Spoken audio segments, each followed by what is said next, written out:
बे समाव स्टुडिअ दं आं जेंग्रें नार्जारी। उन्दै बैसोआव हाबा जानायनिफ्राय जानगाराव था बे बाथ्राखौ बुंदों मालती रानी नार्जारीआ। दिनै कक्राझार जिल्ला बिसमुरि आउटपस्टनि सिङाव थानाय बिसमुरि दखरा दुलाराय बर' फरायसा आफादा ओनसोलनि सिङाव थानाय गुबुन गुबुन फोनांजाब आफादफोरजों लोगोसे फरायसाफोरखौ लानानै district child protection unit, Kokrajhar department of social वेलफेयारनि मदद होनायाव आरो बिसमुरि दखरा दुलाराय बर' फरायसा आफादनि आफादगिरि अनु बसुमतारीनि मेल सामलायनायाव दिनैनि बे उन्दै बैसोआव हाबा जानायनि हेंथायै आरो गथ'साफोरनि रैखाथि आयेनफोरनि सायाव सांग्रांथि मेल लादों। बे हाबाफारियाव कक्राझार जिल्ला दुलाराय बर' फरायसा आफादनि गाहाय नेहाथारि मुस्रि खाम्फा बसुमतारीजों लोगोसे बाहागो लायो CWCनि चेयारमेन मालती रानी नार्जारी आरो श्रीमती पद्मिनी ब्रह्म बिथांमोनहा। दिनैनि बे हाबाफारियाव बाहागो लाना गोबां रायजो राजाफोरनि सिगाङाव बिबुंथि लाखिनानै उन्दै बैसोआव हाबा जानायनि अनगायैबो गोबां खोथा बुंलांना खेंफोरथि होयो। गिबियावनो आङो बड'लेण्ड रादाब आरो बड'लेण्ड बुब्लि नायगिरि बयखौबो खावलायबाय आरो रादाबगिरि बिथांमोनखौबो साबायखर बावबाय। दिनै बिसमुरि दखरा एबसुनि बानजायनायाव कलाबरेसन हिसाबै जों जे प्रग्रामखौ लादों चाइल्ड मेरिज एक्ट बा चाइल्ड प्रटेक्शननि सायाव, बेखौ जोबोद मोजां मोनदों दिनै आङो। खारन बेवहाय गावबुरा बिथांमोनहा बे ओनसोलाव थानाय गावबुरा बिथांमोनहा लादों, फैफादों आरो स्कुल टिचार्सफ्रा दंमोन, स्टुडेन्टफोर दङमोन आरो सांग्रां रायजो राजा बिथांमोनहाबो दंमोन। क'क्राझार जिल्ला बर' फरायसा आफाद आरो बिसमुरि दखरा बर' फरायसा आफाद बिथांमोनहाबो बाहागो लादों, BJTCनि चेयारमेन बिथांमोनहाबो बाहागो लादों। बेनि गेजेरजों आं साननो हादों जे दा सोलिबाय थानाय जे बिसेसकरि बे ओनसोलाव बर'फोरनि गेजेराव बांसिनै नोजोर होथावथाव उन्दै बैसोआव हाबा जानाया जादों चाइल्ड मेरिज, जे जिनिसा आयेन बेरेखा जायो। खारन आयेन मथे हिन्जावसाब्ला 18 बोसोरनि गाहायाव हाबा जानो मोना आरो हौवासाबा 21 बोसोरनि गाहायाव हाबा जानो मोना आरो गोदानै जे लादों 21 बोसोर, दा बियो आयेन हिसाबै फैथ'वाखै। नाथाय दा जे आयेन सोलिदों बेहाय गोग्लैनाय गोबां गथ'फ्रानो बिसेसकि फरायसुला फरायसुलि गथ'फ्रानो बेहाय इनभल्भ जानानै दङ आरोखि। थांनाय नभेम्बर दानावनो मोनसे स्कुलनिफ्रायनो बेहाय 7 गथ'खौ एकदम माने मोनसे सप्तानि गेजेरावनो बेहाय पिन पइन्ट हिसाबै बा चाइल्ड लाइना रेस्किउ खालामनो हानाय जादों आरो। दा बेफोरखौ जों बोरै होबथानो हायो बिनि सायाव जों सांग्रांथिखौ लाफैनाय जादों। आसा खालामदों जेरै जाय बिथांमोनहा गावबुरा बिथांमोनहा बाहागो लाफैदों, बाथौआरिनिफ्राय ख्रिस्टान मिसननिफ्राय जाय बाहागो लाफैदों बिथांमोनहा गुमुर होनानै आयेनखौ मिथिखायोब्लाबो बोरैहाय रैखाथि होनांगौ बेखौ सांग्रां नङामोन, खिन्थु दिनैनिफ्राय सांग्रां जागोन होनना फोथायनाय दङ। Child marriage prohibition act 2006 child marriage act प्रटेक्शनाव जोंनि ओनसोलाव जेरैबायदि खबरखौनो होलायलायनाय जाया गामि ओनसोलाव, ओंखायनो एखेबारे बन्द जादों होननानै जों बुंनो हाया। दा बेखौनो बन्द खालामनायनि बेबस्थाखौ लानांगौ। खबरखौनो होलायलायनाय जाया नालाय, खिन्थु जै खबर मोनो चाइल्ड लाइना बिथांमोनखौ रेस्किउ खालामनानै लाङो। दा बिनि गेजेरावबो गोबां माने बाथ्रा थाबाय।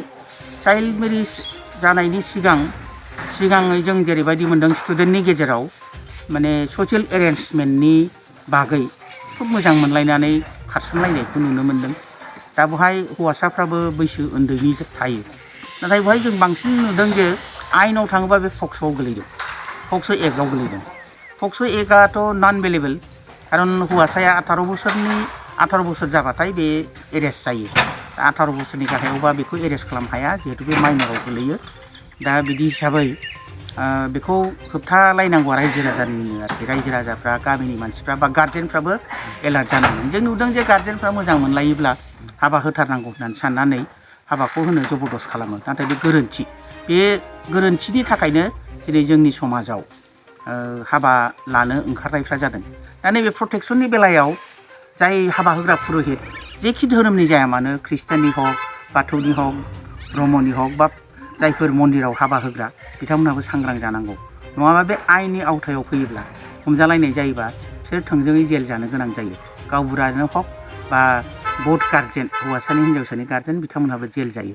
बे जेलनि धारा हिसाबै बे जेलहा खुनु बेल गैया आरोखि।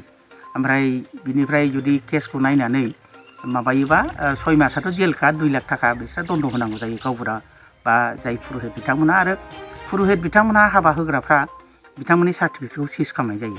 जिबनाव बिथांमोनहा आरोबाव रावखौबो हाबा होनो मोननाय जाया जेखि धोरोमनि जाया मानो दा बे जाहैबाय प्रटेक्सननि बेलायाव बिनि बादैबो चाइल्ड लेबारनि खेथ्रआव जोंनि मानसिफ्रा चाइल्ड लेबारखौ लाया नङा दङ माने खना खना दङबाबो दा एसे एलार्ट जानायखौ जों नुदों साहा दखानफ्राव बे टाउनफ्राव चाइल्ड लेबारखौ बाहायनायखौ नुवाखै बेखौ जोंबो एसे एनै थाल खालामनानै नायनाय जायो जिहेतु CWCआ बिनि दायित्वखौ लानांगौ जायो जोङो टाउन एलेकायाव नुवाखै खिन्थु गामियारि ओनसोलाव गरिब एखेबारे गरिब न'खर गैयै बिथांमोनहा बेजोंनो थांनानै थानांगौ साननायाव बिमा बिफायाबो हाजिरा मुजिरा मावहैनायाव गथ'फोरखौबो बहाबा साहा दखानफ्राव काप सुनो मावनो होनाय जायो बेफोर गोरोन्थि आरो दा बेखौ चाइल्ड लेबारनि खेथ्रआव जोङो लकेलिब्ला एखेबारे जे प्रटेक्ट खालामनो हादों बेखौ आं सानाखै दा बिनि थाखाय जों बयबो सांग्रां जायोबासो बे दिनै जोङो चाइल्ड प्रटेक्सन इउनिट आरो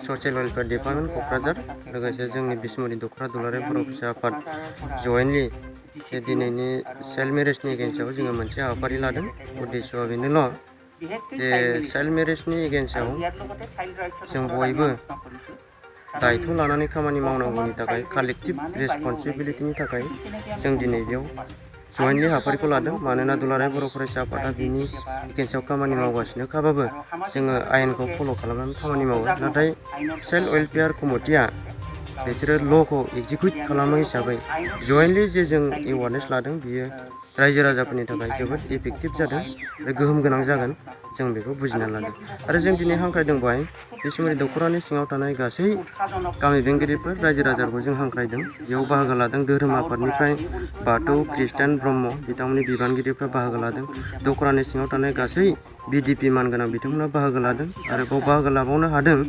CWCनियाथ' थाखाबाय child protection unit Kokrajhar child line Kokrajhar UNICEF project Kokrajhar साखि वान स्टप सेन्टार क'क्राझार बिथांमोननिफ्रायबो रिसार्च पार्सन हिसाबै बाव बाहागो लादों बेनिफ्राय ओनसोलाव थानाय जोंनि लकेल अर्गानाइजेसन जेरै बर' थुनलाइ आफाद ट्राइबेल संघ बर' समाज आरो गुबुन गुबुन आफादफोराबो बेयाव बाहागो लादों आरो गासै जे सावरायलायनाय बियो खोब मोजां जादों आरो बियो मोनसे जारिमिन बायदि जानानै थागोन आरो बिसमुरियाव जोङो बे आयदाखौ लानानै जोङो गामि गामि फैबाय थानाय समाव चाइल्ड मेरेजनि एगेन्स्टआव जोङो खामानि मावगोन CWCजों सोमोन्दो लाखिनानै